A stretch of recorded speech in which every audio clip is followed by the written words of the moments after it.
Kita akan masuk dalam doa ya. Mari kita berdoa, kita akan mulai ini. Kita bawa hati kita sebagai satu persembahan yang agung, yang indah di hadapan Tuhan. Yang dahulu kita tahu bahwa kita tempat di mana hati kita adalah tempat diproduksinya segala pelanggaran dan segala kegelapan, sekarang menjadi hati yang penuh dengan terang Tuhan. Mari kita masuk dalam doa. Bapa, kami bersyukur karena Engkau memberikan kepada kami satu anugerah yang demikian besar, satu keinginan, satu kemauan, satu kerinduan yang luar biasa akan firman Tuhan. Kami ingin belajar dan kami ingin mengenal akan Kristus sebagai satu pengantara kami. Tanpa pengenalan dan pengetahuan Kristus di dalam firman Tuhan menjadi pusat dari seluruh kitab suci, maka tidak ada satu orang pun yang bisa mengenal Bapa.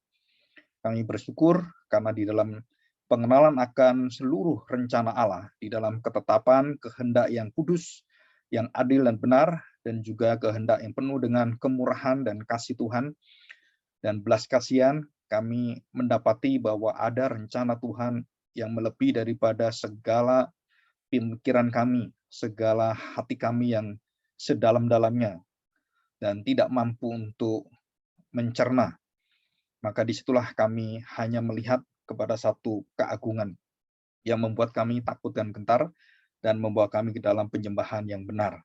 Terima kasih Bapa, kami serahkan hati kami, ajarlah kami dan biarlah Roh Tuhan melembutkan hati kami dan memberi kami pengertian yang sebaik-baiknya, dan dalam kekudusan Roh-Mu kami mendapatkan satu anugerah pengetahuan yang benar tentang ketetapan Tuhan dan rencana daripada Tuhan untuk membawa kami dalam kehidupan yang kekal. Terima kasih Bapa, dengan karya Kristus anak-Mu. Di dalam nama Tuhan Yesus kami serahkan doa kami ini. Amin.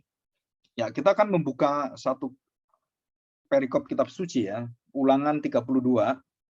Ulangan 32 itu doa dan nyanyian Musa.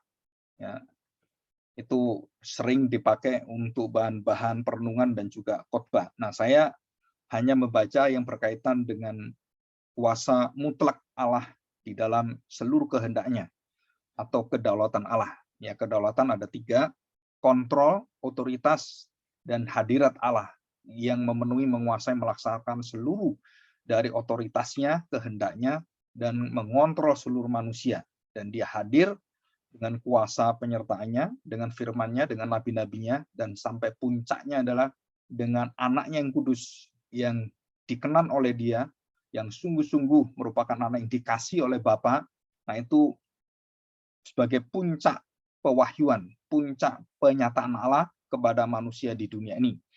Dan kita belajar Ulangan 32, ayat 32 ya, sama ya, jadi supaya gampang diingat. Ulangan 32 ayat yang ke-32. Nah, surah itu ada bacaan-bacaan yang bisa dibaca, dan itu merupakan satu bacaan nyanyian Musa ya. Nah, saya bacakan dari ayat yang ke-39. Ya. Ulangan 32 ayat 39. Saudara bisa baca dari ayat pertama sampai terakhir ya. Saya baca ini ayat terakhirnya. Demikian bunyi firman Tuhan. Ulangan 32 ayat 39. Lihatlah sekarang bahwa akulah dia, Allah yang menyatakan aku adalah aku, akulah dia. Tidak ada Allah kecuali aku. Ini sama dengan orang-orang di dalam doa mereka sama ya. Tidak ada Allah lain, yaitu Allah itu sendiri. Ya, tidak mengakui ada lain kecuali Allah. Tidak ada Allah kecuali aku. Akulah yang mematikan dan yang menghidupkan. Nah, kita harus tahu. Akulah yang mematikan, akulah yang membinasakan, akulah yang menghukum, akulah yang memberikan konsekuensi atas dosa semuanya. Dan dikatakan juga bukan hanya mematikan, dan dia juga yang menghidupkan. Akulah yang menghidupkan, akulah yang mematikan. Selanjutnya, aku telah meremukkan, tetapi akulah yang menyembuhkan. Jadi Allah yang menghancurkan, tapi Allah juga bisa menghidupkan, menyembuhkan. Dan seorang pun tidak ada yang dapat melepaskan dari tanganku. Jadi ini kontrol kuasa Allah, ya, otoritas Allah. Sesungguhnya aku mengangkat tanganku ke langit dan berfirman, demi aku yang hidup selama-lamanya. Nah, Tuhan kalau bersumpah, Tuhan bersumpah bukan atas nama manusia, bukan atas nama Bait Allah, bukan atas nama Yerusalem, atau nama di luar dirinya. Tuhan bersumpah itu selalu demi aku yang hidup, demi diriku sendiri, demi kasihku, demi kekudusanku, demi perjanjianku. Nah, itu seperti itu ya. Jadi dikatakan di sini Allah bersumpah demi aku yang hidup selama-lamanya. Apabila aku mengasah pedangku yang berkilat-kilat dan tanganku memegang penghukuman, maka aku membalas dendam kepada lawanku dan mengadakan pembalasan kepada yang membenci aku. Dan ini membinasakan ya, membalas dengan membinasakan. 42, aku akan memabukkan anak panahku dengan darah dan pedangku dengan memakan daging. Darah orang-orang yang mati tertikam dan orang-orang yang tertawan dari kepala-kepala musuh yang berambut panjang. Dan semua dibinasakan Tuhan karena melawan Tuhan, jadi musuh Tuhan. Bersorak-soraklah, hai bangsa-bangsa, karena umatnya. Sebab ia membalaskan darah hamba-hambanya. Ia membalas dendam kepada lawannya dan mengadakan pendamaian bagi umatnya. Dan jelas ini dikatakan ya. Jadi nasihat daripada Musa yang terakhir mengatakan demikian, ayat 44. Lalu datanglah Musa bersama-sama dengan Yosua bin Nun dan menyampaikan ke telinga bangsa itu segala perkataan nyanyian tadi. Jadi ingat oleh Musa dan dikatakan oleh Musa dan diajarkan kepada bangsa Israel. Dan Musa punya ingatan yang begitu baik, cemerlang, dan begitu cerdas. Kenapa? Nyanyian itu panjang itu, dia bisa mengulangi dan dia bisa menyatakan dan memberitakan itu kepada bangsa Israel. Ya, jadi jelas sekali di sini dikatakan dengan sangat jelas bahwa Allah itu yang membalaskan. Ya, ayat 35 yang terkenal, ya, Ulangan 32 ayat 35, hakkulah dendam dan pembalasan. Pada waktu kaki mereka goyang, sebab hari bencana bagi mereka telah dekat, akan segera datang apa yang telah disediakan bagi mereka. Jelasnya, jadi Allah itu membinasakan, Allah juga menghidupkan. Allah membuang, Allah juga yang mengangkat, memilih kita, menetapkan kita. Jadi di dalam kedaulatan Allah, Allah itu memilih dan Allah itu membuang, itu semua ada di dalam Alkitab. Dan sangat-sangat jelas ada dalam Alkitab. Jadi kita tidak bisa mengatakan Allah hanya memilih dan sebagian yang tidak dipilih diserahkan kepada mereka sendiri. Dan mereka tergantung mereka mau menerima atau tidak. Sedangkan orang percaya, nah itu yang dilindungi, yang dipelihara, dan yang diberi hak oleh Tuhan, kuasa untuk memilih Tuhan. Yang lain dibiarkan oleh Tuhan. Jadi kalau mau percaya, silakan percaya. Enggak, ya silakan. Gitu, tergantung mereka. Nah itu di dalam Alkitab tidak pernah diajarkan demikian. Jelas sekali bahwa Allah memilih dan tidak memilih dalam kedaulatannya, dalam haknya dia sebagai Allah, demi aku yang hidup. Ya, nah, saya ulangi sekarang di dalam Yesaya 45 ya, supaya kita jelas. Saya ulangi supaya ayat ini sudah ingat. Dan kalau sudah ditanya orang, kenapa kamu percaya Allah membinasakan, Allah membuang? Nah ini ayatnya ini semua. Ya, termasuk bangsa Israel juga dibuang oleh Tuhan. Yesaya 45 ayat 7, yang menjadikan terang dan menciptakan gelap, yang menjadikan nasib mujur dan menciptakan nasib malang. Akulah Tuhan yang membuat semuanya ini. Hai langit, teteskanlah keadilan dari atas, dan baiklah awan-awan mencurahkannya. Baiklah bumi membukakan diri dan bertunaskan keselamatan, dan baiklah ditumbuhkannya keadilan. Akulah Tuhan yang menciptakan semuanya ini. Jadi pembalasan Tuhan dan bagaimana Tuhan dikatakan di sini menciptakan terang dan gelap, itu merupakan sifat jati diri Allah yang adil, yang kudus, yang benar. Jadi dikatakan di sini jelas, Allah itu maha adil. Nah di dalam keadilan Allah lah, Allah memisahkan mengasihi dan tidak mengasihi, memanggil dan tidak memanggil. Jadi orang yang dikasih dia, orang yang dipanggil, orang yang dipelihara, orang yang dikontrol, dan diberikan kuasa untuk percaya. Ya, itu semua dikerjakan oleh Tuhan, dari Tuhan, untuk Tuhan, bagi Tuhan, dan selama-lamanya kemuliaan hanya untuk nama Tuhan. Ya, di dalam Roma 11 ayat 36 itu jelas sekali. Jadi di sini kita bisa belajar.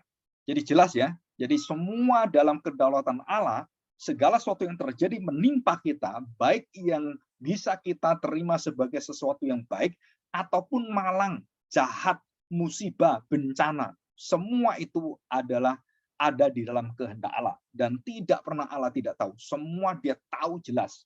Dan bukan hanya tahu, dia juga menetapkannya. Loh Pak, kok begitu kejam Tuhan menetapkannya? Dan termasuk apakah dosa ditetapkan Tuhan? Di dalamnya, iya, ditetapkan. Kenapa? Dalam kekudusannya, dia menetapkan itu. Karena dia tidak bisa melihat dosa ada dalam hidup orang percaya nanti. Dalam dunia ini, dan akan diubahkan semua. Jadi di dalam kekudusannya, keadilannya, tetap bahwa Allah harus menetapkan semua segala sesuatu yang ada, termasuk di dalamnya dosa. Dan perhatikan baik-baik, minggu depan kita akan bahas tentang dosa secara khusus ya. Jadi waktu Allah menetapkan segala sesuatu termasuk dosa, itu bukan menyatakan bahwa Allah pembuat dosa. Allah adalah aktor yang membuat semua penyebab dosa. Bukan. Jadi dosa itu tidak ada di dalam diri Allah. Allah itu kudus, Allah itu sempurna. Jadi dalam diri Allah tidak ada yang disebut sebagai dosa. Bahkan dalam rencananya pun menetapkan dosa, Allah tidak berdosa. Kenapa? Karena dosa itu dilakukan oleh manusia, dan di dalam kemahatauannya dia, dalam maha kasihnya dia, kesabaran dia, dan keadilan dia, maka dosa itu harus dalam rencana Allah untuk apa? Untuk bisa digarap dan ditebus. Jadi semua dalam rencana Allah. Bagaimana rencana Allah yang menetapkan dosa dengan apa yang dilakukan oleh manusia yang berdosa? Saudara, itu kebenaran yang tidak bisa dicocokkan dalam pikiran kita, tidak bisa diklopkan dalam pikiran kita, dan itu bisa menjadi serasi dalam pikiran Allah. Karena kita bukan Allah.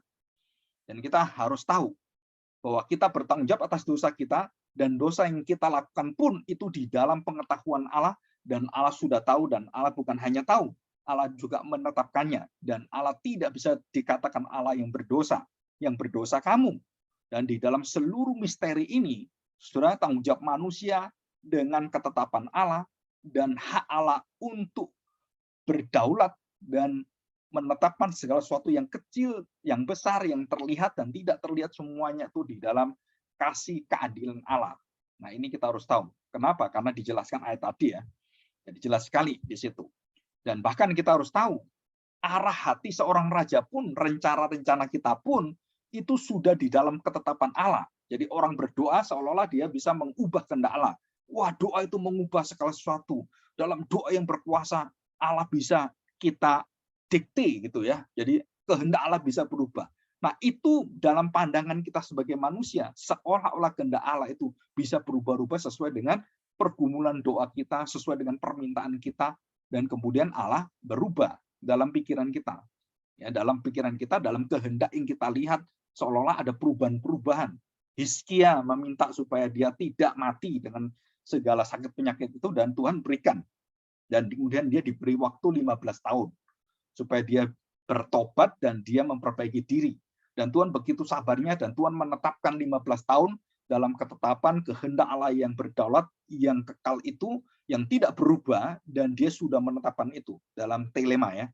Nah, saudara bisa melihat lagi video tentang bulema dan telema. Kehendak Allah yang dinyatakan dan kehendak Allah yang di dalam diri Allah, dan tidak ada satu orang yang bisa mengerti, hanya Allah. Karena Allah yang maha sempurna, maha berdaulat, maha tahu, dan maha hadir, maha kuasa, dan dia bisa tahu semua dan bagaimana dia bisa mengatur. Dan itu semua hak Allah, dan kita hanya tidak bisa, kita hanya menerima itu, dan kita hanya mengatakan ya dan amin. Karena firman itu tidak bisa diperdebatkan. Ya, Allah yang berdaulat itu tidak butuh nasihat kita, tidak butuh untuk pendapat dari orang lain atau dari di luar dirinya. Allah itu cukup, dan Allah itu sempurna. Jadi kalau dia mengatakan satu sumpah, dia bersumpah pada dirinya, dan bukan pada sesuatu yang lebih besar dari dirinya. Karena tidak ada yang lebih besar dari dirinya. Jadi ini jelas ya. Jadi Allah yang menetapkan sesuatu, termasuk rencana, kehendak kita, kecenderungan kita, semua itu di dalam kuasa ketetapan Allah mengatur dan semuanya. Dan kalau kita berdosa, itu juga Allah sudah tahu, dan Tuhan menghendaki itu, dan di dalam kuasa kekudusannya dia menerima semua hal-hal yang bersifat melawan dia, karena itu adalah resiko Allah menciptakan manusia. Allah bisa melawan dia, dan itu ditetapkan oleh Allah. Jadi manusia bisa melawan Allah, itu merupakan satu resiko Allah menciptakan manusia.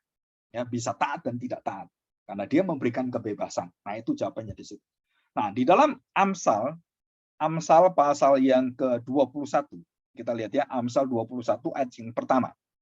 Demikian bunyi firman Tuhan. Ini saya ulangi 3 minggu yang lalu. Hati raja seperti batang air di dalam tangan Tuhan. Dialirkannya kemana ia ingini, Tuhan ingini. Jadi hati raja itu yang jahat, Kadang raja itu baik, kadang menurut moral yang baik, hati nurani juga baik, dan tidak semua kebijakan raja itu jahat semua. Enggak. Kadang-kadang ada raja yang baik, raja seperti Darius dengan waktu itu raja pada zamannya Daniel, Sadrak, Mesak, Abednego itu Darius sangat baik sekali. Dan itu raja orang-orang dari Babilonia, dari Assyria, dari semua itu bisa digerakkan Allah dan bisa dipakai alat hamba Allah. Ya. Jadi hatinya itu ditetapkan oleh Allah. Dan kemanapun hati raja seperti batang air di dalam tangan Tuhan, dialirkannya kemana ia ingini. Coba. Jadi hati raja bengi seperti itu pun Tuhan tahu mengatur semuanya. Dan ini semua adalah kemahakuasaan Allah. Allah berdaulat. Jadi jelas sekali. Nah, kita lihat pasal 16. Amsal pasal 16 ayat yang ke-9 dan 33. Ya, pasal 16 ayat 9. Hati manusia memikir-mikirkan jalannya, tetapi Tuhanlah yang menentukan, jelas dikatakan di sini, Tuhanlah yang menetapkan, memastikan dan memutuskan apa arah langkahnya. Jadi dua, di dalam kelemahan dan dosa kita, ataupun raja atau siapapun bisa berdosa, dan waktu dia melangkah di dalam kesalahan dosanya, itu ada di bawah semua yang di bawah kekuatan kehendak Allah itu kebaikan Allah dan keadilan Allah, itu yang menuntun. Jadi kita salah pun di dalam seluruh kebaikan Allah, kesabaran Allah, kesetiaan Allah, kesalahan kita pun menjadi alat Allah dan merupakan kehendak Allah. Dalam kita melakukan dosa itu, Tuhan mampu untuk membawa dosa itu sebagai alat dan dipakai oleh Tuhan untuk menetapkan, menyempurnakan, dan menggenapi rencananya. Dan ini adalah Allah. Dan bukan kita ya, kita nggak tahu. Jadi jelas dikatakan hati manusia memikir-mikirkan jalannya, tetapi Tuhanlah yang menentukan arah langkahnya. Ayat 33, kita lihat ya. Ayat 33. Undi dibuang di pangkuan, tetapi setiap keputusannya berasal daripada Tuhan. Saudara, ini luar biasa. Kalau kita tahu bahwa Allah adalah kudus, Allah adalah kasih. Jadi seluruh apa yang Tuhan lakukan itu dalam kekudusannya. Jadi waktu dia menetapkan dosa, dia menetapkan dosa di dalam kekudusan keadilannya. Dan di dalam kasihnya. Dan semua yang terjadi dalam hidup kita, itu karena Allah mengasihi kita. Kenapa Alkitab memberitahukan pada kita, kita harus bersyukur senantiasa dalam segala hal. Artinya bahwa apa yang dirancang Allah adalah untuk kebaikan kita. Karena Allah itu kasih, dan semua yang diberikan pada kita diizinkan terjadi dan ditetapkan Tuhan, semua adalah merupakan satu kasih Allah yang berdaulat, dan dia memakai semua apa yang ada, baik yang positif ataupun negatif, yang nasib malang atau nasib mujur, terang atau gelap, itu semua dipakai oleh Tuhan untuk membentuk kita, supaya kita melihat kebaikan Tuhan, kita melihat kemuliaan Tuhan, dan kita terus bersyukur. Kenapa? Karena tidak ada kata lain kecuali kita bersyukur pada Tuhan.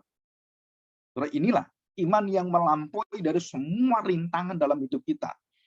Jadi kalau kita tahu kedaulatan Allah dan pemilihan Allah, Allah menetapkan kita semua sebelumnya, predestinasi, jadi predestinate, berarti Allah itu menetapkan sebelum semua terjadi. Nah, di dalam Efesus pasal 1 ayat 4, 3, 4, 5, terus ayat 11, saudara bisa baca, sebelum dunia ada, Tuhan memilih kita, Tuhan sudah menetapkan kita, bahkan nama kita sudah ada dalam kitab kehidupan.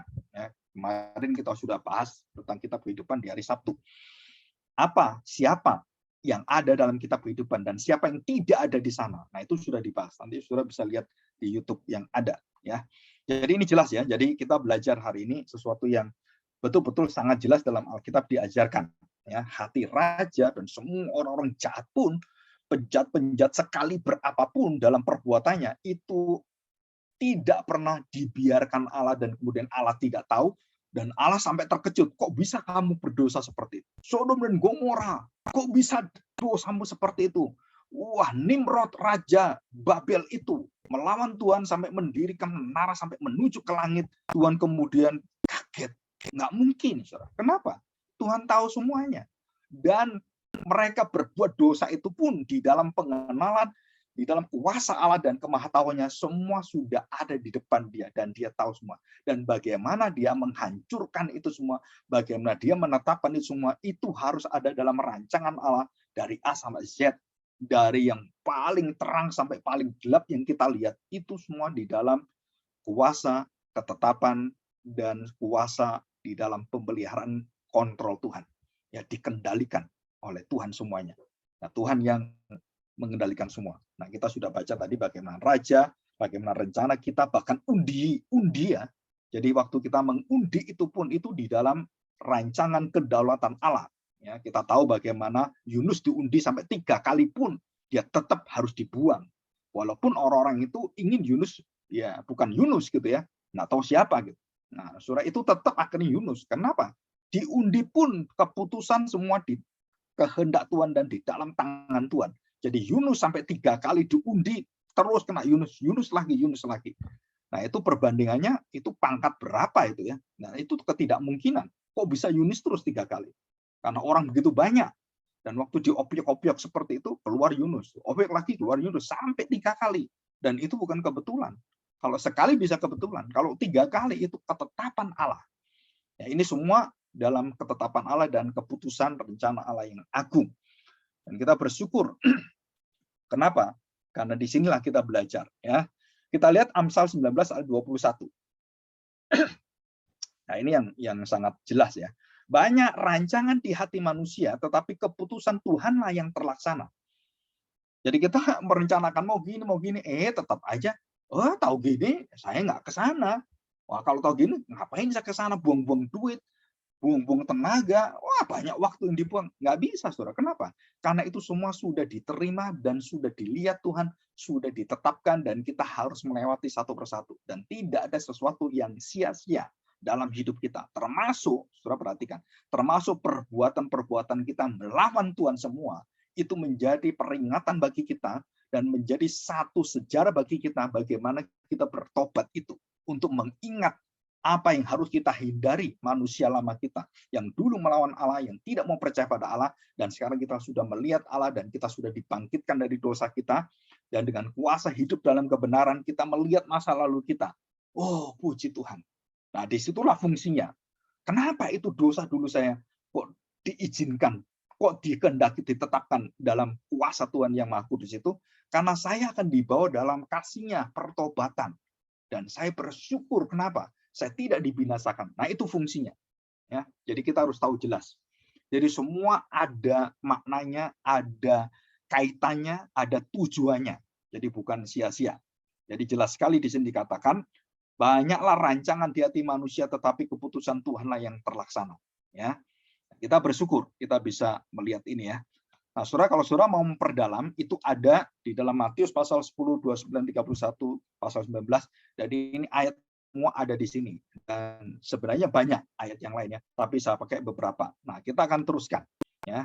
Nah, saudara perhatikan, beberapa minggu lalu saya menjelaskan bahwa Fir'aun itu sebelum menolak dan melawan akan kehendak Allah, sebelum dia melawan, itu sebelumnya waktu Allah berbicara pada Musa, Allah memberitahu pada Musa. Apa yang diberitahu oleh Allah kepada Musa? Dengan jelas dikatakan Keluaran 4:21, pasal 7 ayat 3, pasal 9 ayat 12, pasal 10 ayat 1, pasal 10 ayat 20, 27, pasal 11 ayat 10, pasal 14 ayat 4, dan sampai 10 kali Alkitab menuliskan dan mencatat Allah mengeraskan hati Fir'aun. Saudara, ini bagaimana Allah kok sengaja mengeraskan, jadi dia sengaja dikeraskan supaya tidak mau dengar Tuhan.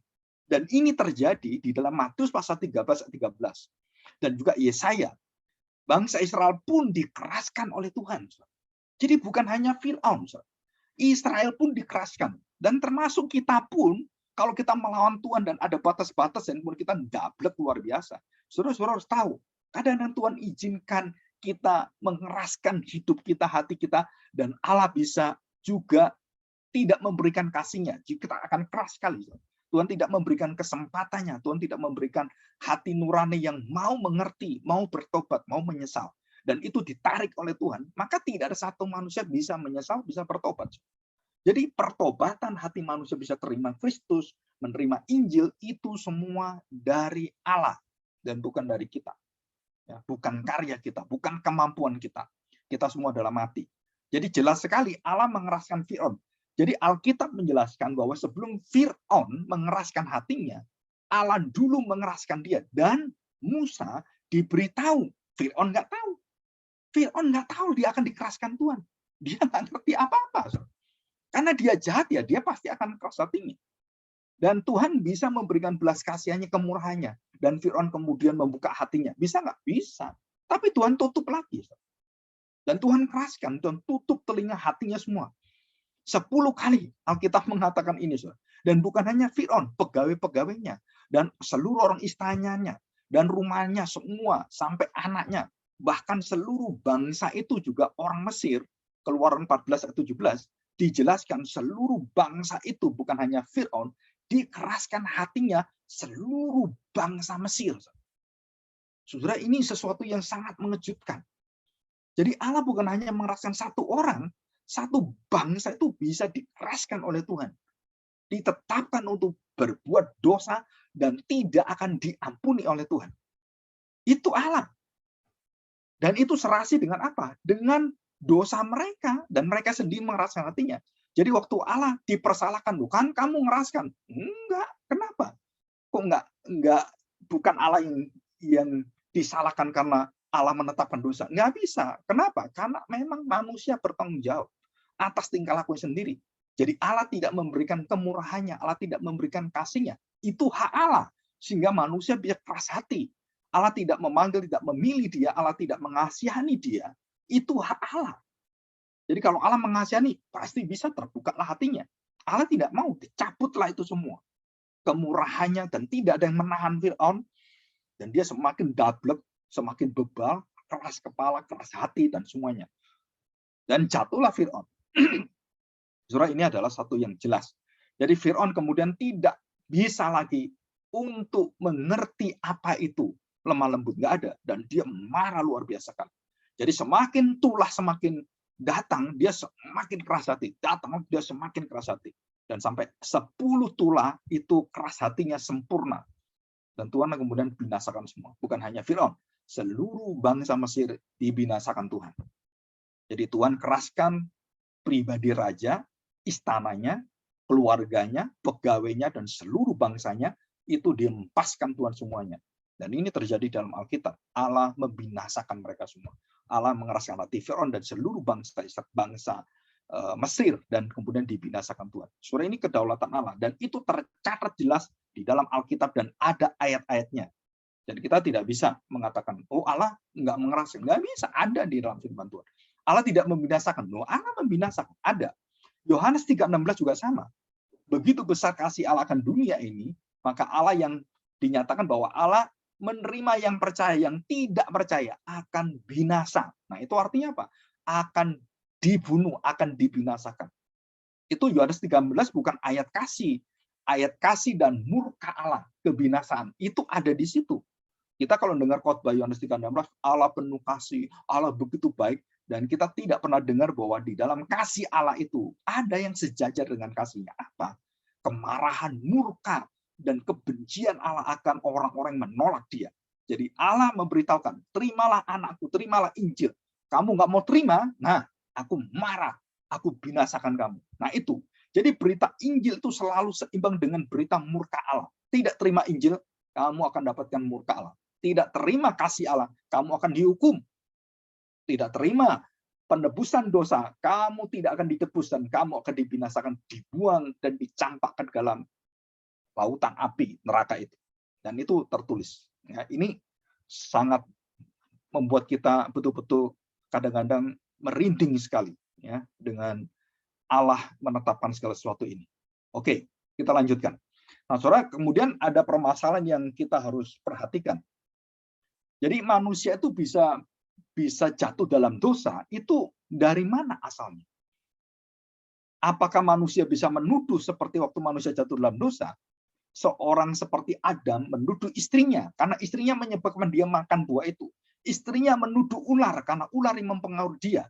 Dan ular tidak menuduh siapa-siapa. Ya, saudara perhatikan, ular tidak menuduh siapa-siapa. Dan ular tahu dia bertanggung jawab, dia berdosa pada dirinya sendiri.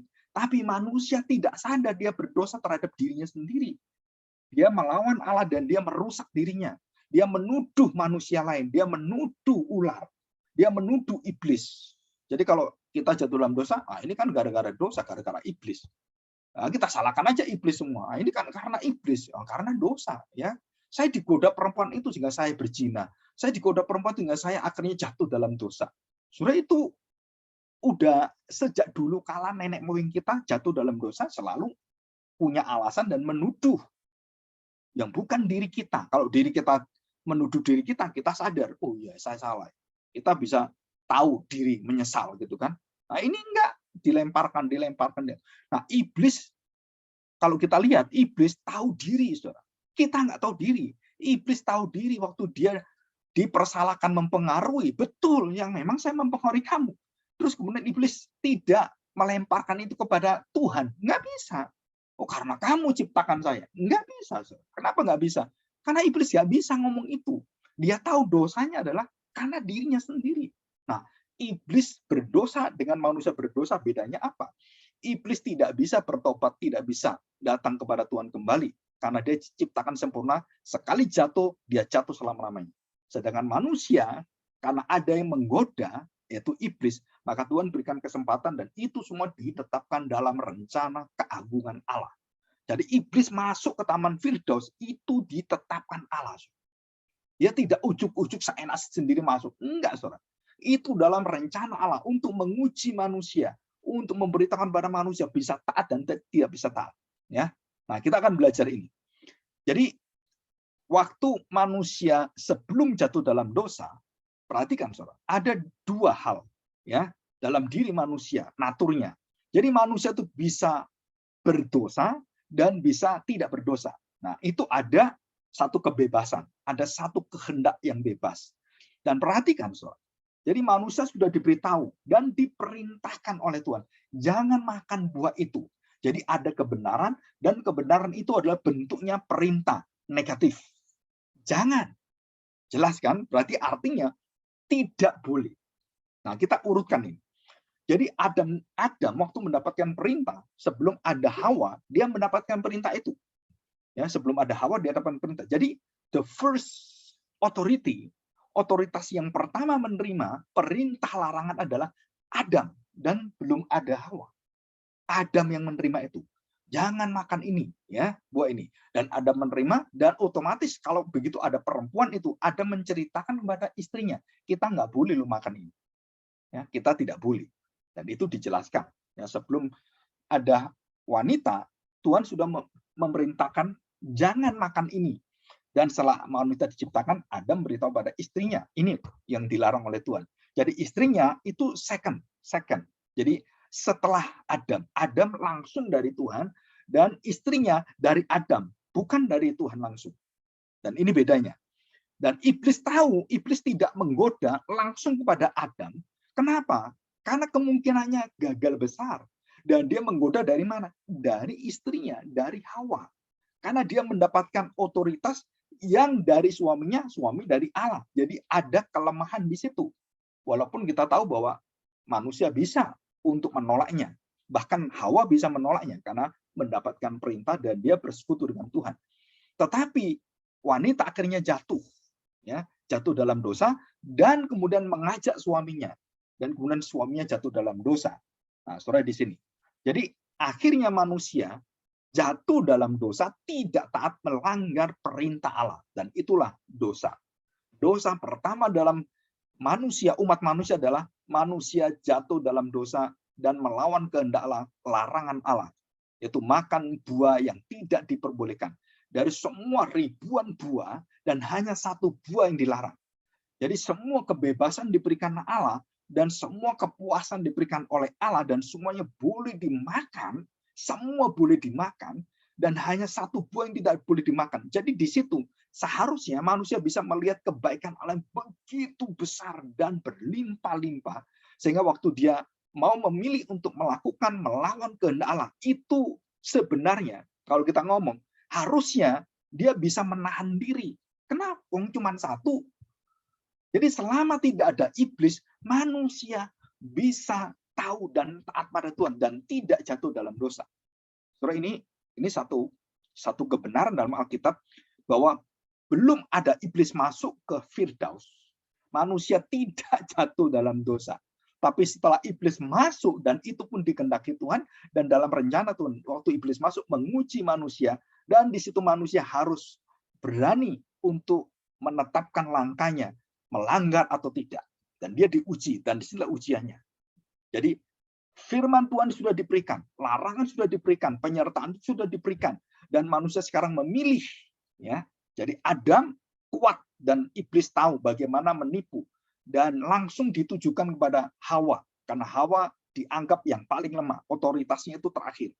Dan kemudian dari Hawa inilah iblis membuka percakapan dan memancing Hawa dan menjatuhkan Hawa di dalam pengetahuan bahwa kamu akan menjadi Allah. Nah, saudara di sini. Akhirnya manusia jatuh dalam dosa. Disitulah manusia ingin berotoritas. Manusia ingin menjadi Allah dan tidak mau diatur oleh Allah. Tidak mau dilarang oleh Allah. Dan dikatakan iblis, enggak, kalau kamu makan, kamu jadi seperti Allah. Bagaimana mungkin dosa menjadikan kita seperti Allah? Dan itulah berhala, penyembahan berhala.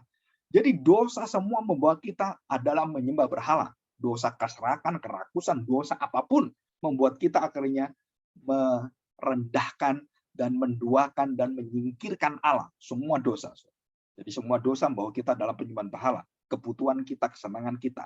Dan disitulah Hawa jatuh dan mereka mampu berbuat tidak taat. Mampu untuk berdosa. Jadi mampu tidak berdosa. Mampu. Sebelum ada iblis mereka taat. Mampu nggak? Mampu. Setelah ada iblis, nah sekarang ada cobaan, ada ujian nih. Dan Tuhan izinkan itu. Akhirnya manusia tidak lulus, jatuh. Nah disebut dapat berdosa dan tidak dapat berdosa. Nah dua kemampuan ini ada dalam diri manusia dan ditetapkan oleh Allah. Jadi Allah menetapkan manusia bisa taat dan manusia bisa tidak taat. Manusia bisa jatuh dalam dosa, manusia bisa melawan dosa. Dan itu diberikan oleh Tuhan. Dan itu dalam diri manusia. Jadi sebelum kejatuhan, manusia bisa melakukan, melawan, dan memberontak, dan melanggar larangan Allah, dan manusia bisa taat untuk melakukan kehendak Allah. Jadi dapat. Jadi ini artinya kemungkinannya semua bisa. Nah, saudara, jadi ini adalah kehendaknya bisa taat dan bisa tidak taat. Dan itu manusia yang memilih. Nah, waktu manusia memilih, Tuhan sudah menetapkan semuanya. Tuhan menetapkan apa? Perintahnya sudah ditetapkan. Dan rencana penebusannya sebelum ada jatuh dalam dosa, itu sudah Tuhan tetapkan.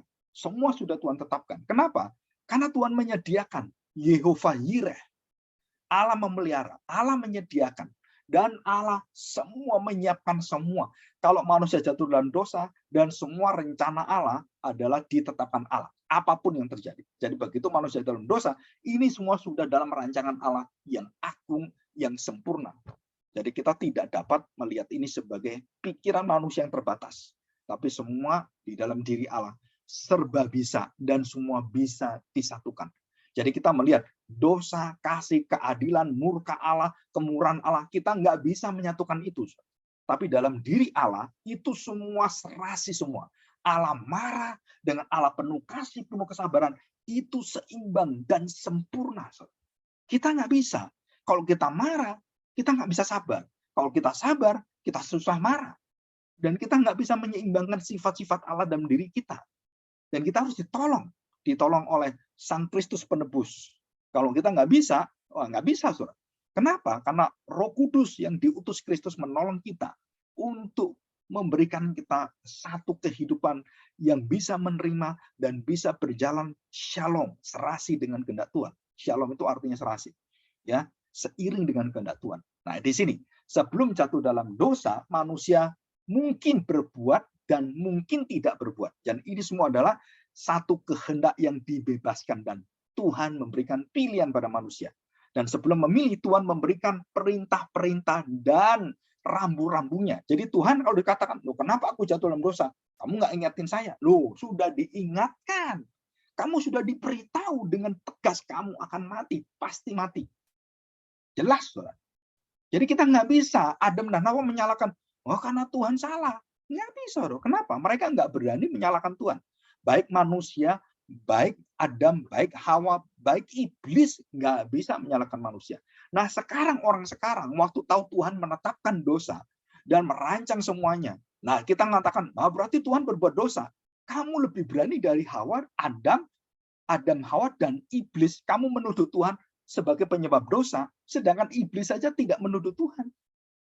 Padahal iblis tahu semua dalam rancangan Tuhan. Dia tahu Tuhan Maha Kuasa, Maha tahu, Maha adil, dan Maha benar, Maha segala-galanya. Dia tahu. Tetapi kita ini sebagai manusia yang sulit menerima Allah menetapkan dosa dalam seluruh rancangannya. Saudara, kita mengatakan, kalau gitu Allah berbuat dosa dong. Saudara, itu kita lebih lemah dari Adam, Hawa, dan kita lebih punya moral lebih rendah daripada iblis. Kenapa, saudara? Karena iblis tidak menyalahkan Allah. Dan semua di dalam kemahatauan Allah, dan iblis tahu itu. Nah, kita yang mengatakan ini doktrin ini nggak benar. Kenapa? Wah, ini doktrin menyebabkan Allah jadi pembuat dosa, the author of sin. Jadi Allah lah penyebab dosa. Bukan, saudara. Menetapkan dosa bukan penyebab dosa. Semua dosa disebabkan oleh pemberontakan manusia. Oleh karena perbuatan yang dilakukan oleh setan dan manusia dalam dosa. Iblis dan seluruh anak buahnya dan roh-roh jahat itu, iblis, yang malaikat-malaikat itu jatuh dalam dosa. Dan itu perbuatan mereka. Dan bukan Tuhan yang berbuat. Mereka yang berbuat. Tetapi di dalam kemahatauan Tuhan, semua di dalam ketetapan Allah. Dan Allah menetapkan seluruh rancangannya itu. Dan dia menetapkan dosa, dan dia bukan penyebab dosa. Kenapa? Karena dalam diri Allah yang ada adalah kekudusan. Dan tidak berubah rencana Allah. Ini semua akan nanti kita lihat terjawab semua dalam firman Tuhan. Ya. Nah, sekarang kita lihat setelah jatuh dalam dosa gimana manusia. Nah, saudara, tadi kan sudah diperingatkan. Dan waktu manusia jatuh dalam dosa, Tuhan memperingatkan ada konsekuensinya. Apa konsekuensinya? Kamu pasti mati. Dan kamu terpisah. Kematian itu terpisah dari Allah, terpisah dari seluruh hadirat Allah, dan kamu tidak bisa mencari aku lagi, dan kamu selamanya terpisah. Dan kamu akan menunggu nanti ada keturunanmu yang akan membawa kembali yang terpisah itu akhirnya berjumpa lagi. Dialah yang akan menyelamatkan kamu. Dan Tuhan janjikan itu. Dan Tuhan memberikan mereka pakaian baju dari kulit binatang yang disembelih oleh Tuhan. Dan itu merupakan satu ibadah yang dilakukan oleh Tuhan. Untuk siapa? Untuk Adam dan Hawa. Jadi itu ibadah dipimpin oleh Tuhan sendiri. Dipimpin oleh Yesus. Dan dialah yang akan menjadi manusia. Dan dialah akan menjadi penebus. Dan itu dilambangkan dengan apa? Binatang yang diambil kulitnya dan diberikan pada Adam dan Hawa. Dipakaikannya kulit itu kepada Adam dan Hawa. Dan semua dengan tubuhnya. Tidak tahu bagaimana Tuhan ya. Jadi Tuhan tidak pakai jahit. Mesin jahit enggak. Dengan kuasanya dia kemudian pas dengan tubuh Adam dan Hawa. Dan itu semua aurat kemaluannya yang ditutup oleh Tuhan. Dosa itu. Jadi kita tahu bahwa manusia sekarang sudah tidak mampu lagi untuk tidak berdosa. Nah, itu jawabannya. Jadi manusia sekarang tidak memiliki kemampuan untuk melakukan kebenaran. Keinginan hati semua sudah lumpuh, sudah mati. Saudara. Di sini, saudara.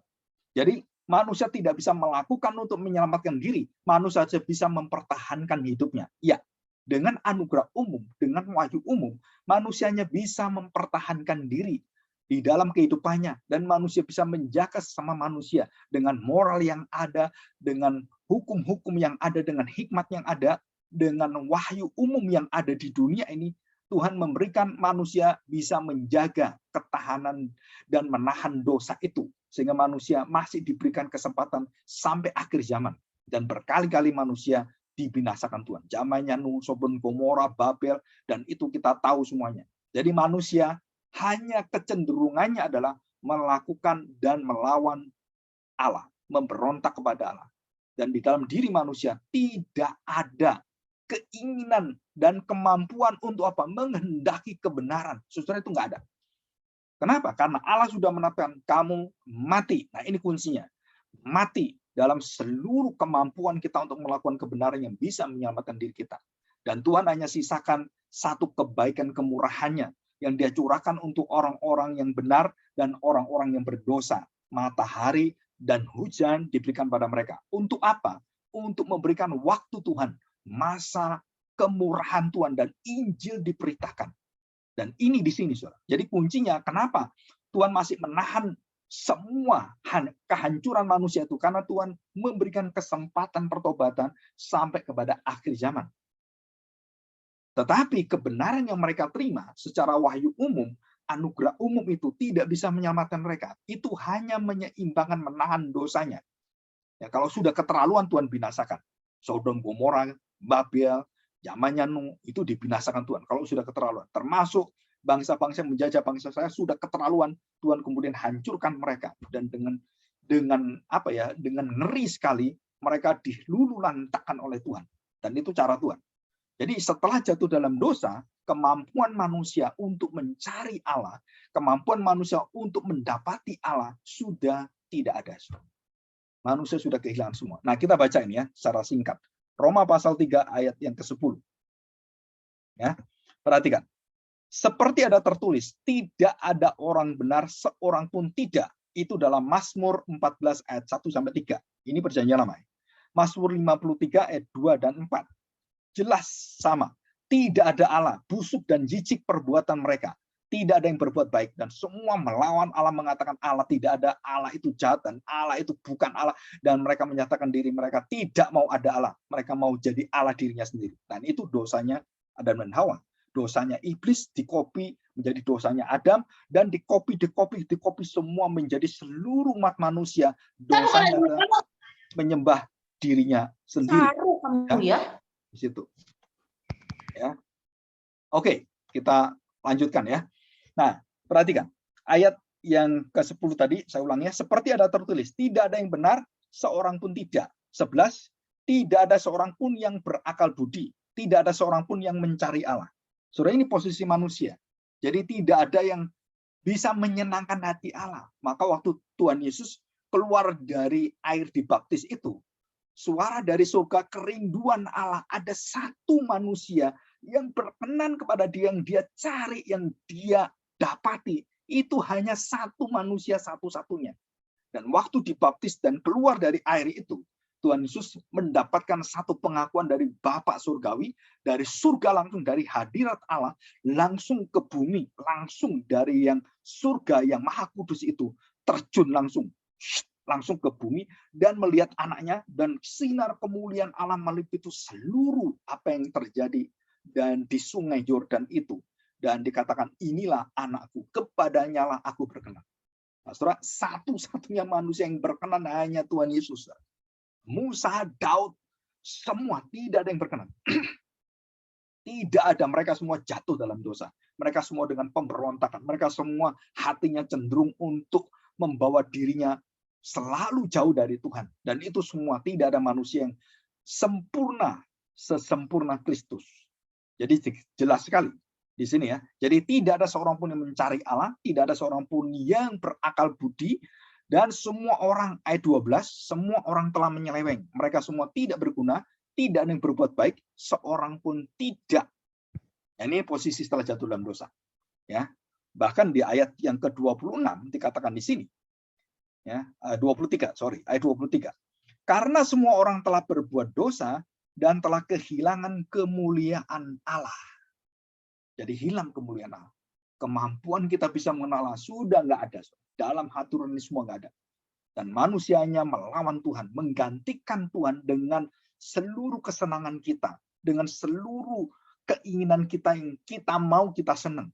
Dan apakah itu uang, kedudukan, jabatan, kesenangan kita, apakah itu di dalam talenta-talenta kita yang kita ingin semua orang melihat kita dan kita dapatkan keuntungan banyak, dan semua itu membuat kita dimuliakan dan kita diagungkan, dan kita lupa itu bukan Tuhan yang diagungkan, bahwa kita diagungkan. Ini setelah jatuh dalam dosa. Alkitab mengatakan, firman Tuhan mengatakan, tidak ada orang yang dikenan Tuhan, tidak ada orang mencari Tuhan, dan tidak ada orang yang dikasih oleh Tuhan. Dan semua orang yang dikasih betul-betul sempurna, tidak ada dosanya. Itu cuma satu, Tuhan Yesus Kristus. Nah, dari Tuhan Yesus inilah kemudian kita diberi kesempatan. Dan kita kemudian menjadi orang yang sudah dilahirbarukan. Nah, bagaimana Pak orang yang sudah lahir baru? Nah, di sini kita lihat di sini ya. Ada sama dengan sebelum jatuh dalam dosa, posisinya terbalik. Ya. Jadi tadi negatif, ini menjadi positif. Ya. Nah, setelah jatuh dalam dosa, manusia tidak ada yang berbuat baik, mencari Allah, dan di dalam menyelamatkan dirinya ada. Nah, setelah lahir baru, saudara perhatikan, setelah lahir baru, dikatakan bahwa manusia, orang percaya, orang Kristen, masih bisa berbuat dosa. Iya, maka dia diajar di dalam doa Bapa kami. Ampunilah kami seperti kami mengampuni orang lain yang bersalah pada kami. Jadi kuasa kita melawan dosa adalah menundukkan dosa dengan kasih Allah. Pengampunan Allah, dengan kesabaran Allah, dengan seluruh sifat Allah yang adil, benar, dan kudus. Baru kita bisa melihat. Jadi kita berbuat dosa, masih ada, masih melakukan itu, iya. Tetapi kita diberi kemampuan untuk mengalahkan dosa. Kita diberi kemampuan untuk menyadari kelemahan-kelemahan dan dosa-dosa kita. Dan kita diberi kemampuan untuk menaklukkan dosa. Dan kita diberi kemampuan untuk apa? Untuk menyesal, bertobat, dan memalingkan kita kepada kebenaran kembali. Hidup di dalam kebenaran, hidup bersama dengan Kristus. Ya. Jelas ya, dapat berbuat dosa dan dapat tidak berdosa. Jadi kita bisa punya kemampuan seperti Adam dan Hawa. Ya. Adam dan Hawa mampu untuk berbuat benar dan dia bisa jatuh di dalam dosa, di dalam ketidaktaatan. Nah, kita di sini terbalik apa? Terbalik. Kita dapat berbuat dosa dan kita tidak jatuh di dalam maut, tidak akan mati karena dijamin oleh Kristus. Jadi dapat melakukan yang tidak berdosa. Jadi waktu kita berdosa, kita mendapatkan satu pengampunan, kita mendapatkan satu penebusan, dan kita dijanji oleh darah Kristus, dan kita diampuni oleh pengampunan Kristus. Kematian Kristus mematikan dosa kita. Dan disinilah orang yang lahir baru masih berbuat dosa, tetapi semua dosanya itu dapat dikalahkan oleh karena iman kita kepada Kristus. Jadi kita dapat tidak berdosa. Jadi manusia lama kita cenderung di dalam dosa. Manusia baru kita tidak berbuat dosa. Nah, disitulah rahasia. Suratan Yohanes pasal 1 Yohanes, suratan 1 Yohanes dan juga 2 Yohanes dikatakan bahwa manusia yang percaya tidak berbuat dosa. Nah, itu manusia baru yang diciptakan oleh Roh Kudus di dalam darah Yesus, dan seluruh manusia baru kita tidak pernah melahirkan dosa. Tidak pernah melahirkan keinginan berdosa. Tetapi sebaliknya, manusia baru dalam diri kita itu yang melawan daging kita, yang menguasai daging kita, yang kemudian kita diperbudak oleh dosa dan kita dimerdekakan oleh kekuatan kasih Kristus, oleh pengampunannya, oleh pengorbanannya. Nah, di situ kita mendapatkan kita mampu untuk tidak berdosa. Jadi masih diberi kesempatan. Dosa masih ada untuk kita kalahkan, untuk kita dikuduskan, untuk kita dikontrol oleh Tuhan, untuk kita bisa melihat karya Kristus di dalam dosa-dosa yang kita lakukan. Di situ kita melihat bagaimana kita menaklukkan dosa itu dengan memandang pada Kristus, dengan beriman pada Kristus, akhirnya dosa itu bisa kita lepas. Ya, dosa perzinahan, mencuri, merampok, keinginan, dan 10 hukum Taurat itu sempurna bukan karena kita melakukan. Kita nggak bisa. Tetapi karena kita melihat Kristus dan dijamin oleh Kristus, engkau tidak lagi diikat dengan kuasa perbudakan dosa. Dan kamu mampu untuk menjadi benar. Kamu mampu lebih daripada pemenang. Nah, ini di dalam Roma pasal 8. Kita lihat ya. Roma pasal 8. Hidup oleh roh. Dan seluruh ayat ini yang ada dari pasal 1 sampai terakhir pasal 1, ayat 1 sampai ayat 39, Roma pasal 8, itu menyatakan kekuatan yang luar biasa. Apa itu kekuatan yang luar biasa? Saudara perhatikan baik-baik. Ini dijanji oleh Tuhan, bahwa kamu mampu mengalahkan dosa. Bahkan penguasa-penguasa itu bisa kamu kalahkan. Dari mana itu? Nah, di sini. Saya bacakan ini ya. Perhatikan baik-baik. Ya. Ayat 31. Ayat 31. Roma pasal 8 ayat 31. Sebab itu, apakah yang akan kita katakan tentang semuanya itu? Jika Allah di pihak kita, nah bukan kita ya, Allah di pihak kita, Kristus di pihak kita, siapakah yang akan melawan kita? Sudah dijamin oleh Tuhan. Nggak ada musuh bisa kalahkan kamu. Dosa, maut tidak akan kalahkan kamu. Jadi kamu mampu untuk tidak berdosa. Walaupun kamu masih dalam daging bisa jatuh dalam dosa. Nah ini posisi lahir baru. Ayat 32. Ia yang tidak menyayangkan anaknya sendiri, tetapi yang menyerahkannya bagi kita semua, bagaimanakah mungkin ia tidak mengaruniakan segala sesuatu kepada kita bersama-sama dengan dia? Saudara, kita mendapatkan warisan, kekuatan, dan kuasa Kristus yang bisa kita pakai dan kita kenakan itu mematikan dosa kita. Yaitu ada semua dalam Kolose pasal 3. Ya. Hari Minggu saya khotbahkan itu. Minggu lalu ya. Nah, ayat 33. Siapakah yang akan menggugat? Menggugat itu yang akan melawan, mendakwa, dan untuk menuduh itu ya. Siapakah yang akan menggugat orang-orang pilihan Allah? Allah yang membenarkan mereka. Siapa yang menggugat? Nggak ada, saudara. Siapa yang akan menghukum mereka? Nggak ada, saudara. Karena hukum dan gugatan sudah diterima Kristus. Ayat 34. Kristus Yesus yang telah mati. Nah, itu jawabannya. Bahkan lebih lagi, yang telah bangkit, yang juga duduk di sebelah kanan Allah, yang malah menjadi pembela bagi kita. Siapakah yang akan memisahkan kita dari kasih Kristus? Siapa yang memisahkan? Saudara, ini adalah janji daripada firman Tuhan. Janji daripada Tuhan Yesus sendiri. Penindasan atau kesesakan, atau penganiayaan, atau kelaparan, atau ketelanjangan, atau bahaya, atau pedang. Pedang itu artinya kamu diancam, kamu akan dibunuh, bahkan kamu jadi martir. 36, seperti ada tertulis, oleh karena engkau, kami ada dalam bahaya maut sepanjang hari. Ini para rasul ya. Kami telah dianggap sebagai domba-domba sembelian. Orang-orang yang akan masuk di dalam kematian dan dihukum.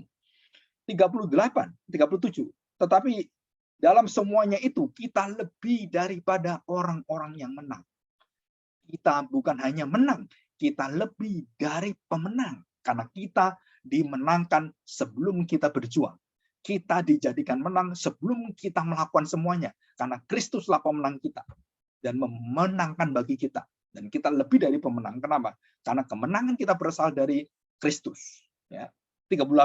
Sebab aku yakin bahwa baik maut maupun hidup, baik malaikat-malaikat maupun pemerintah-pemerintah, ada sekarang, ya, ada sekarang maupun yang akan datang, atau kuasa-kuasa baik yang di atas maupun yang di bawah, ataupun sesuatu makhluk lain, tidak akan dapat memisahkan kita dari kasih Allah yang ada dalam Kristus Yesus Tuhan kita. Jadi dapat jaminan ya. Jadi dapat melawan dan kamu dapat berhasil dan kamu sukses dan kamu dimerdekakan dan kamu pemenang. Jadi dosa kita bisa kita kalahkan. Dosa kita bisa kita taklukkan. Dan kita bisa matikan dosa itu. Nah, baru nanti waktu kita dalam tubuh sempurna, waktu kita diangkat oleh Kristus, nah disitulah keinginan semua manusia bahwa sudah tidak dapat berdosa lagi. Sudah tidak ada keinginan dosa lagi. Dan semuanya sudah di dalam lingkungan, kuasa, tanpa cacat celah, tanpa noda, tanpa kerut, dan tanpa semua kelemahan dan dosa.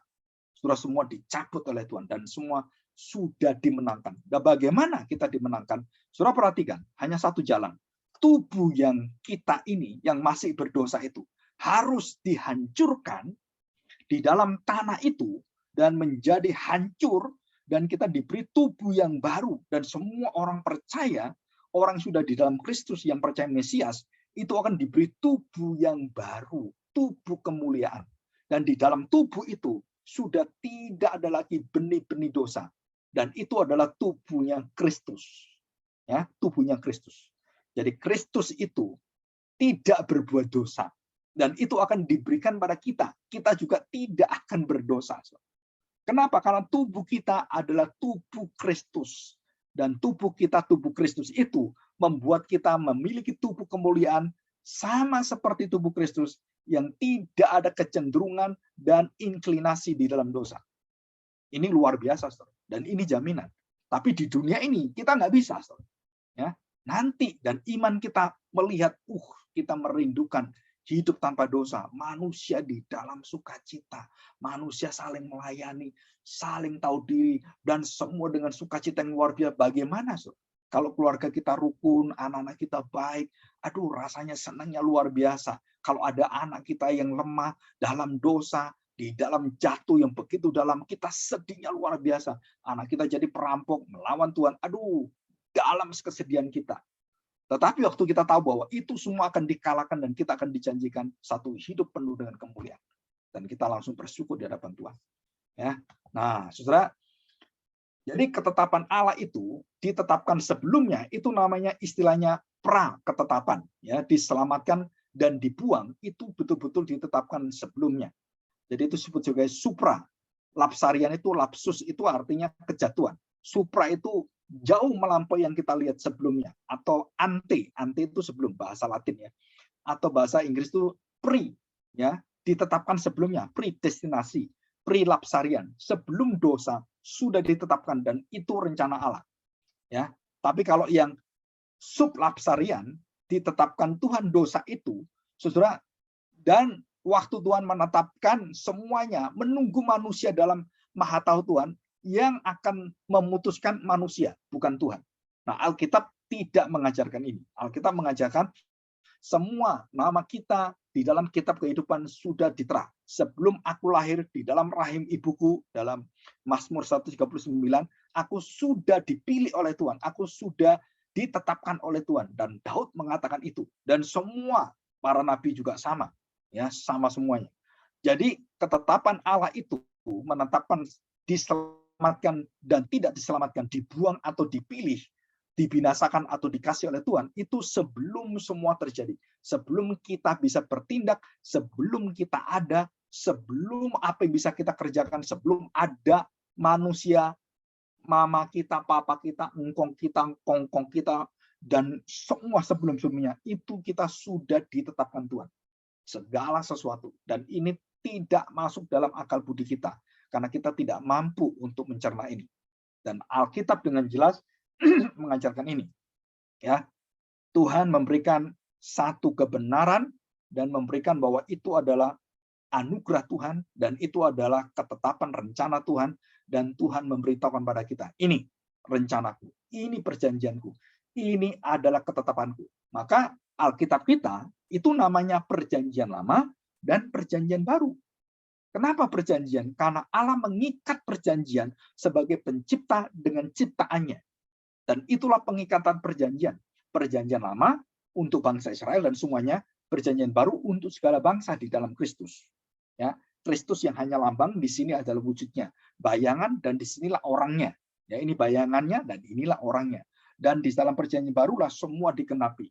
Dan itu perjanjian. Semua memakai perjanjian. Perjanjian lama dan perjanjian baru. Jadi ikatan, Allah mengikat dirinya bahwa semua ciptaan bergantung pada penciptanya. Dan tidak pernah terlepas, tidak pernah di luar kontrol Allah. Allah yang mengontrol, menetapkan semua segala sesuatu. Saudara, ini adalah satu kebenaran yang asali, satu kebenaran yang orisinil, yang asli, yang ada dalam Alkitab. Jadi kalau kita menentang ini, kita nggak bisa. Ya, jadi Allah menciptakan manusia, menentukan siapa yang diselamatkan, yang tidak, yang dibuang. Itu adalah sebelum semua terjadi, Tuhan menetapkan dengan maha kuasanya Dia. Jadi sebaliknya, bagaimana untuk kejatuhan manusia, Pak? Perhatikan, Saudara. Ditetapkan dengan sebelumnya atau setelah terjadi? Jawabannya adalah secara otomatis Alkitab menjelaskan dan dengan jelas kita sudah belajar bagaimana Fir'aun dikeraskan, bagaimana raja-raja di tangan Tuhan seperti batang air, dan itu semua di dalam ketetapan Allah. Ya, bukan Allah melihat dulu, benar nggak kamu ngikut saya? Jawabannya gimana? Jadi Allah tidak pernah menetapkan, nunggu dulu manusia jawab, baru ditetapkan Tuhan. Itu terbalik. Tuhan sudah menetapkan dan semua sudah serasi sejalan dengan kehendak Tuhan. Jadi kita nggak bisa berpikir, oh Tuhan tunggu dulu manusia jawab apa. Saudara, Tuhan tidak dipengaruhi dan tidak didikte oleh manusia. Dan Alkitab mengatakan Tuhan tidak berubah dengan jelas. Jadi kejatuhan manusia jauh sebelumnya Allah sudah menetapkan semua. Dan Allah tidak bisa dikatakan dia penyebab dosa. Bukan. Dia pembuat dosa. Tidak. Karena kekudusan keadilannya, dia memberikan manusia kesempatan untuk berbuat taat dan tidak taat. Tidak taat artinya dosa. Dan itulah mulainya dosa. Tetapi adanya dosa ini, semua dalam pengetahuan Allah dan ketetapan Allah, tidak membuat Allah berbuat dosa. Kenapa? Dosanya belum ada. Tapi sudah ditetapkan. Iya, karena dia Allah. Dia tahu apa yang terjadi dan bagaimana dia menangani semua. Jadi antara actual sin dengan planning in the degree of God, dalam rencana Allah, dosa ditetapkan, itu Allah tidak bisa dikatakan, oh ini penyebab. Nggak bisa. Kenapa? Yang berbuat itu dia. Jadi dosa selalu yang berkaitan dengan siapa yang berbuat. Allah tidak pernah berbuat dosa. Jadi waktu Allah merencanakan ketetapan manusia di dalam dosa itu, saudara, ini di dalam kekudusannya. Dan waktu manusia melawan Allah, Allah harus adil. Allah itu kudus, tidak bisa kamu tentang. Dan harus ada di sini. Sebelumnya Allah merencanakan semuanya. Saudara, ini sesuatu yang sulit untuk dipersatukan dalam pikiran kita. Tetapi kita tahu bahwa itu tanggung jawab manusia. Manusia yang salah, bukan Allah yang salah. Kamu yang berbuat dosa, kamu tidak bisa melemparkan kepada Allah. Adam, Hawa, dan iblis tidak diberitakan dalam Alkitab. Mereka melemparkan kesalahan pada Allah. Ini salahmu. Kenapa kamu ciptakan saya? Ini salahmu. Kenapa kamu berikan wanita ini? Ini salahmu. Ini karena iblis yang cobain saya. Dan selalu menyalahkan apa yang ada. Dan mereka tidak berani dengan mulut mereka, dengan hati mereka, mereka menyalahkan Tuhan. Nggak berani mereka. Dan iblis, apalagi iblis, nggak berani dia. Menuduh Tuhan, nggak berani. Ini dalam ketetapan Allah. Dan kita bersyukur. Ya, kita bisa belajar ini. Dan kita bersyukur di dalam segala kelemahan-kelemahan yang ada. Surah ini ada satu ketentuan yang ada. Ini ada satu chart lagi, tetapi ini berkaitan dengan bagaimana manusia jatuh dalam dosa, ya sepenuhnya jatuh dalam dosa dalam kebebasannya. Ini nanti saya jelaskan waktu saya menjelaskan tanggung jawab dan kebebasan manusia. Dari mana dan bagaimana bebasnya manusia. Nah, itu secara khusus minggu depan saya akan menjelaskan free will, responsibility, dan kedaulatan Allah. Ya, saya akan jelaskan itu dalam beberapa contoh-contoh Alkitab. Ya, nanti sudah bisa belajar. Dan ini adalah satu kemenangan yang Tuhan berikan kepada manusia. Dan ini semua akan kita pelajari bersama-sama. Ya, kita akan melihat kepada satu penutup ya, satu penutup. Perhatikan, Saudara. 1 Samuel pasal 16 ayat 7. Ya, perhatikan, Saudara. Waktu Daud dipilih Allah dan tidak pernah dipikirkan oleh Samuel dan tidak pernah dilihat oleh Samuel dan tidak pernah dihiraukan oleh saudara-saudaranya. Nah, ini ya. Pasal 16, 1 Samuel pasal 16 ayat 7. Tetapi berfirmanlah Tuhan kepada Samuel, janganlah pandang parasnya atau perawakan yang tinggi, sebab aku telah menolaknya. Bukan yang dilihat manusia, yang dilihat Allah. Manusia melihat apa yang di depan mata, tetapi Allah melihat hati. Sudah jelas ya. Tetapi Samuel tetap melihat matanya. Samuel tetap melihat apa kelemahan dia. Oh, ini rasanya benar ini. Waduh, nih, bahu yang gede. Ya, dia lihat secara raja-raja di dunia itu bagaimana. Kekuasaan bagaimana. Kekuatan bagaimana. Dia otomatis melihat orang-orang yang seperti Aderai.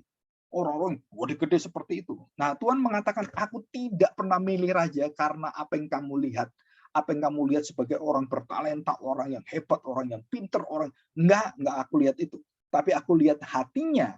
Nah, Saudara perhatikan. Ya, perhatikan. Lalu papanya Daud ayat 8, Isai, lalu Isai memanggil Abinadab dan menyuruhnya lewat di depan Samuel. Tetapi Samuel berkata, orang ini pun tidak dipilih Tuhan. Ya. Orang ini pun tidak dipilih Tuhan. Ya. Terus kemudian ayat yang ke 10. Demikianlah Isai menyuruh ketujuh anaknya lewat di depan Samuel. Jadi 8 ya. Tetapi Samuel berkata pada Isai, semuanya ini tidak dipilih Tuhan. Saudara selalu disadarkan dan dilihat ini. Oh, enggak dipilih Tuhan, jangan ngomong saya. 7 anaknya. Ayo lagi 7. Enggak dipilih Tuhan. Lalu Samuel berkata kepada Isai, inikah anakmu semuanya? Jawabnya, masih tinggal yang bungsu. Ya, kecil. Kecil sekali. Tetapi sedang menggembalakan kambing domba. Kata Samuel kepada Isai, suruhlah memanggil dia, sebab kita akan duduk makan sebelum ia datang kemari. Dan itu jauh pasti ya. Dan Samuel tetap bersabar, tinggal satu ini anaknya. Tinggal satu ini.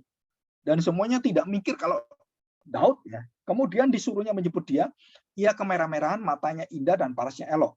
Lalu Tuhan berfirman, bangkitlah, urapilah dia, sebab inilah dia. Nah, saudara, begitu Daud datang, kemerah-merahan, masih kecil, orang yang begitu mungil, dan inilah, kamu harus urapi dia, bangkitlah, urapilah dia, sebab inilah dia yang aku pilih. Samuel mengambil tabung tanduk yang berisi minyak itu dan mengurapi Daud di tengah-tengah saudara-saudaranya. Sejak hari itu, seterusnya berkuasalah roh Tuhan atas Daud. Lalu berangkatlah Samuel menuju Rama. Dan itu perjalanan sangat jauh. Daud masih kecil. Sampai dia jadi raja, itu terjadi banyak cara-cara dan kejahatan-kejahatan yang dilakukan oleh Saul, tapi Daud dilindungi oleh Tuhan. Saudara, ini ketetapan. Ya, jadi dosa terus menghalangi, tetapi Tuhan menjagai dan tidak terkalahkan. Daud akhirnya menjadi raja. Ya, mari kita berdoa, kita bersyukur di hadapan Allah, dan kita mohon pertolongan dari Tuhan supaya kita bisa mengerti ini dengan satu hati yang sungguh-sungguh